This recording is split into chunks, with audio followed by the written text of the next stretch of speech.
Sorry, I still have slightly wet hair. I've just had a shower. But anyway, I'm just about to make breakfast. I'm making eggs. Bren's gone to football, so I'm just making it for me. I've had eggs for breakfast a few times this week because I kind of realised like I'll happily eat it when I go out to a restaurant or like for lunch, or I'll make it for me and Bren, but I'd never really like take the time just to make it for me. So I've been doing that this week. I'll sing you a song, it's a song of the sea. Row me bully boys, row. I'll sing you a song if you'll sing it with me. And it's row me bully boys, row. And it's row me bully boys, we're in a hurry boys, we got a long way to go. And we'll sing and we'll dance and bid farewell to France, and it's row me bully boys, row. The captain likes whiskey, the mate he likes... Obviously, you can't eat eggs without ketchup. It's like the best combination in the world. Both, but we can get us none, and it's row me bully boys, row. And it's row me bully boys, we're in a hurry boys, we got a long way to go. And we'll sing and we'll dance and bid farewell to France, and it's row me bully boys, row. Last week I did a video about body neutrality, and at the end I mentioned body comparison, and my psychologist taught me some amazing tools around it, so I wanted to share those. So she taught me about 2 biases in how we like compare our body to other people and how we take other people's bodies in, and it's almost like you've got like a filtered lens, like the way you see the world is distorted. So she taught me about 2 biases, like the subject bias, which is like what you let in, and then the assessment bias, which is how you look at what you let in, which doesn't actually make that much sense, so I'll explain it a bit more.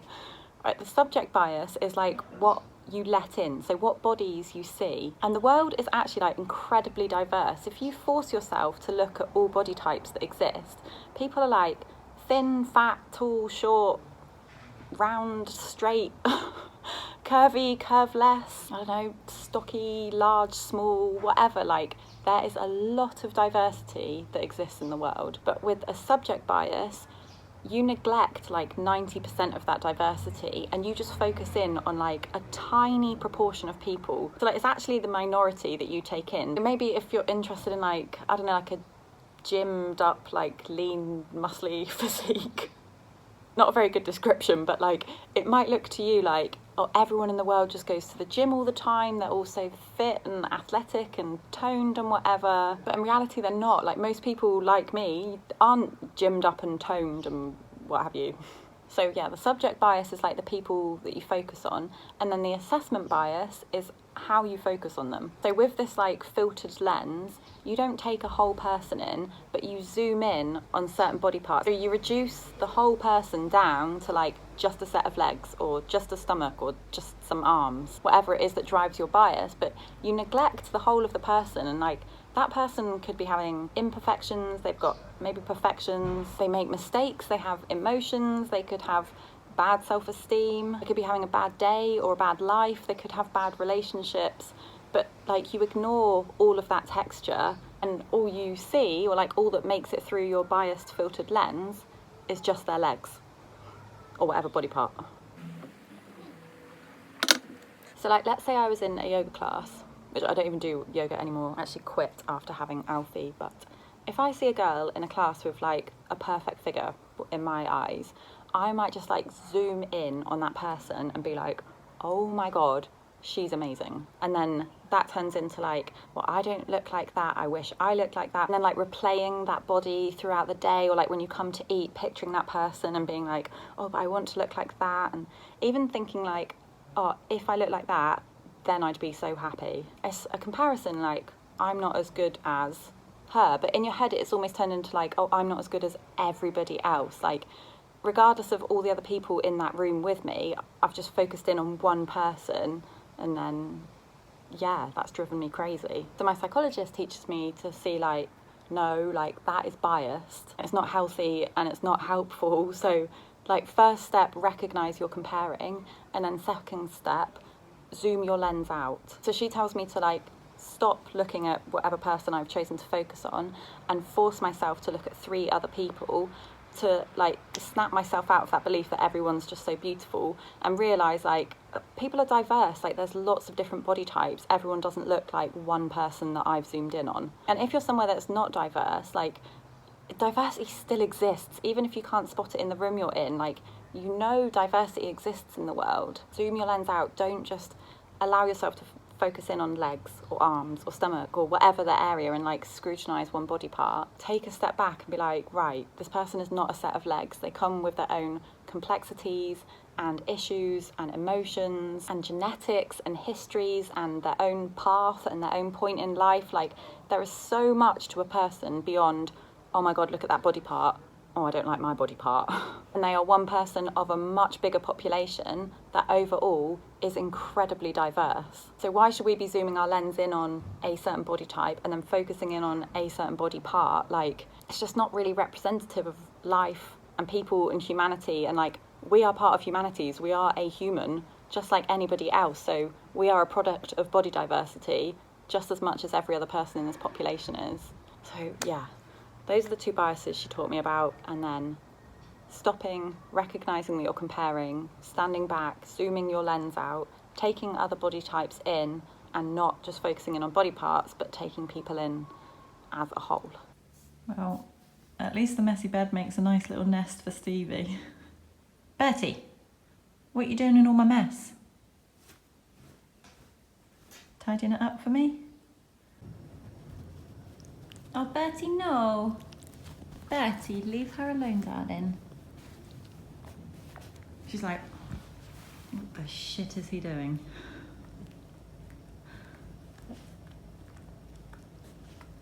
Oh, we're all having a go.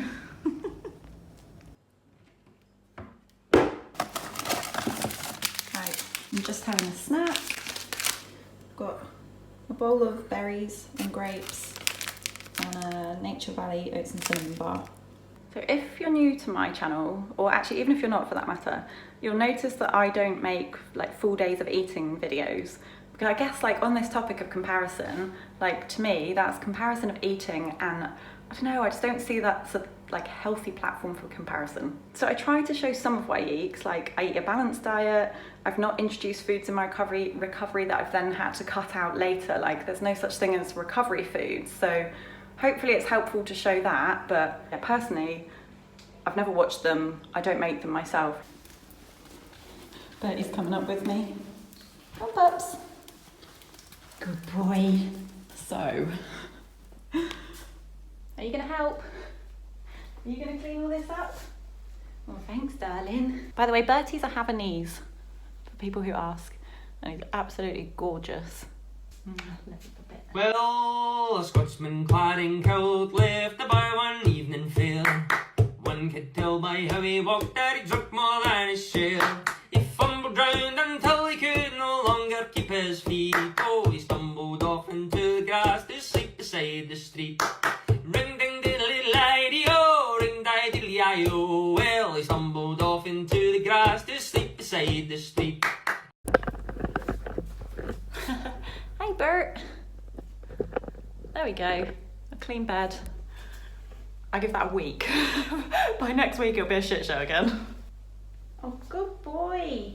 Good boy, well done. Good boy, darling. There you are, that little ledge.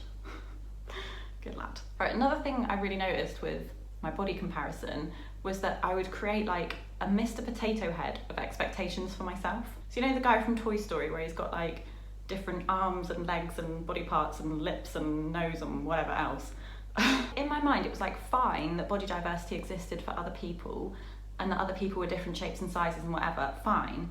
But like for me, that was not okay. So I'd almost like look at different people and compare myself to different perfect body parts. So I'd be like, I need to have like their legs and their hair and their face and their bum or whatever. And yeah, it was like this Mr. Potato Head of like all the perfect body parts of other people that pulled together in one person, and that was my expectation for myself. And it's helped me a bit to challenge that and kind of just think like, why? Like, why should I be the perfect person? Why should I be so special? Or why should I be held to such high standards, or not have any imperfections or flaws, not make mistakes, or not have bits about my body that I don't like? Like, yeah, why should I be that superhuman?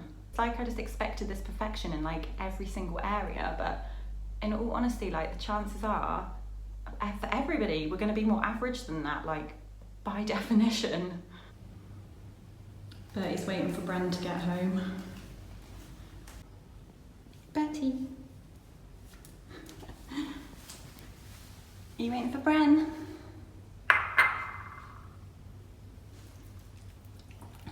I've just popped out to get some lunch. Another thing about all this body comparison is like, you can't just look at a body in isolation, because seeing like a certain body type, whatever it is really just a snapshot in time. Like, let's say you look at an Instagram photo, you're looking at like a 0.2 second photo, but there are thousands of seconds of that person's life which exist around that snapshot photo. It's like, really, you've got to think about like, can that person eat?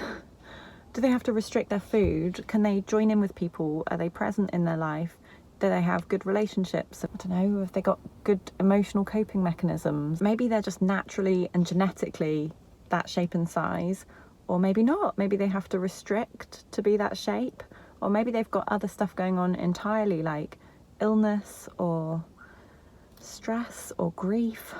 To be honest, whatever the situation is for that person that you're seeing in that photo, or even someone walking down the street or anything, like, it's pretty irrelevant to you because their body is not your body. Like, whatever their situation is, all you have is your own reality. So kind of that different bodies, different paths. Like, you have your own history and needs and tastes and health legacy and genetics and whatever. Like, at the end of the day, like, your natural size is your natural size. Like, you will be a you-sized you.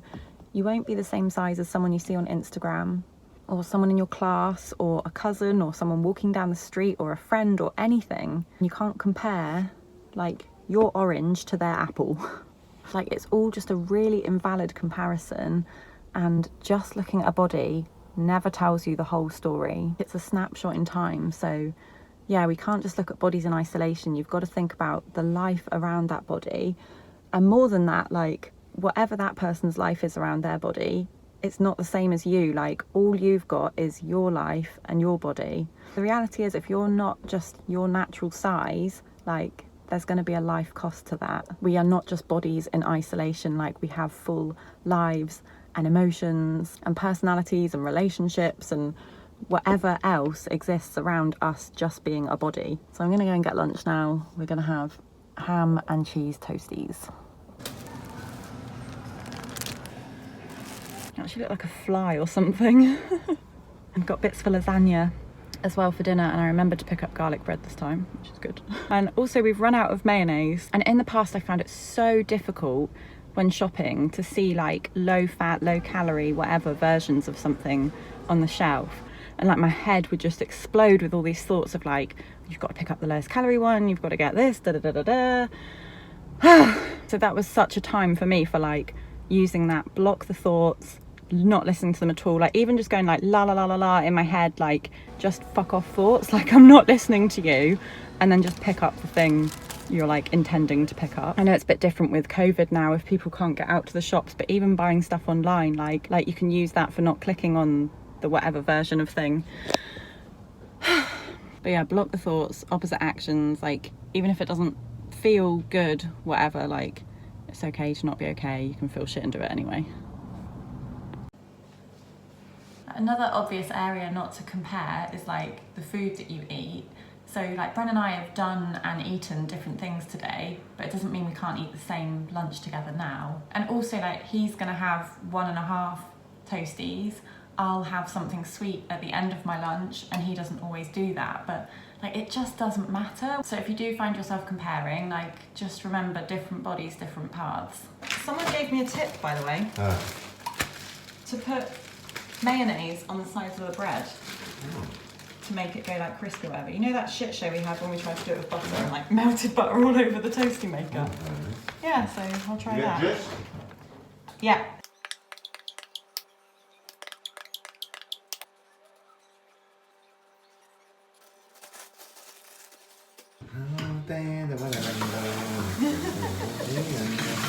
That's made it in the top 40. I love that song. It's so good. Oh wait, do you want two? I've just realised I've done full. What do you mean? How have I done it? Wait. Oh no, wait. I've done not enough. Right, so one more.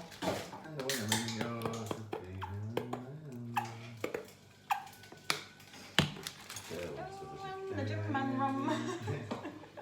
There was a ship going and the name of ship was a Billy and Dee. Soon may the wellerman come to bring. Now I'm confused again. Wait, that should be half. Oh my god, why am I so confused? I know. Sugar and tea and rum. One day when the tonguing is done, we'll take our leave and go. We got any more quizzies, Bren? Yes. It's leaked all down the side. She had not been 2 weeks from shore when down on.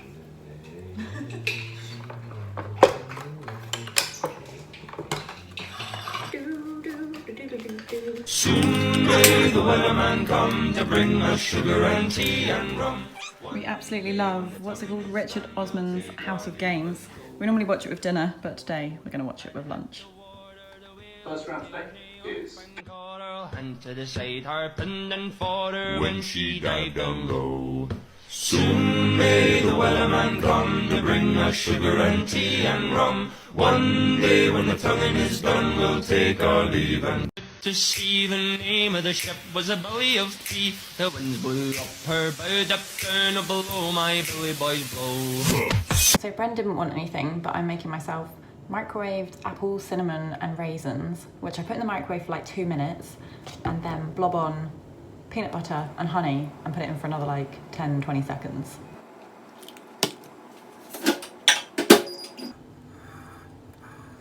And I'm going to finish making these cards. I do them with like these, what are they called? Watercolor brush tips or something. I just bought them on Amazon. You just like draw with the felt tip and then add water to them. And then I go over them with like a black marker with like little doodles. It's like a nice self-soothing activity for me, I guess. Like I'm feeling a bit like not the best today, so I just try and like do nice things for myself, keep feeding myself nice food. And then, I don't know, just wait for it to pass. Yeah, like I don't need to control and use food to make myself feel better. Like, I don't know, I just do other things, which don't always work perfectly. I won't like do it and be like, oh, I feel so much better. But at least in the long term, it's not going to destroy my life. Day the wellerman come to bring us sugar and tea and rum. One day when the tonguing is done, we'll take our leave and go. She had not been 2 weeks from shore when down under a right whale bore. The captain called all hands and swore he'd take that whale and tow. There we go. So I kind of just used the marker to doodle all over the rainbows. So one last thing, well actually I'm sure there's a shit ton more things, but one thing that I found helpful around body comparison was like managing my environment. You know, so I wasn't like hanging around with lots of gym people, or I work in HR, but I didn't like go applying for jobs in HR at Victoria's Secret, because it wouldn't necessarily be helpful for me to see like a minority of body types amplified in my environment, or even just being around people who overly like value body and aesthetics. So I tried to like create an environment and like with friends and people I hang around with, places I hang out, where there's like diversity and diversity celebrated as well.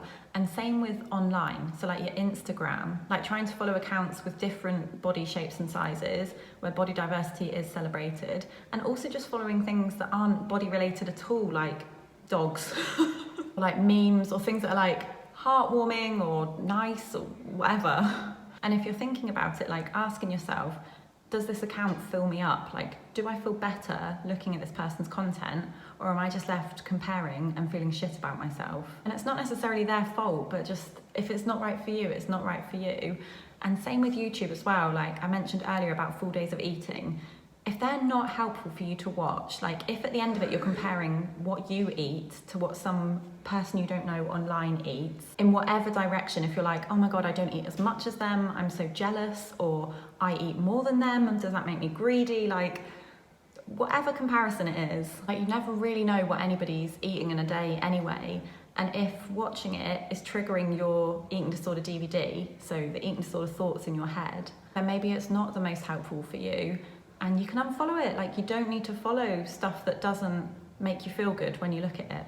So this is far too long a video, sorry, but yeah, that was the last thing. Like, just if you think about expanding your lens, so you're not just looking through these biased subject and assessment biases, then you can help yourself a bit to do that by like diversifying the environment you're in, the people you follow online, and just doing things that make you feel good and not being around people or following people that make you feel like shit. So I don't know when I'll record again, but lots of love until then.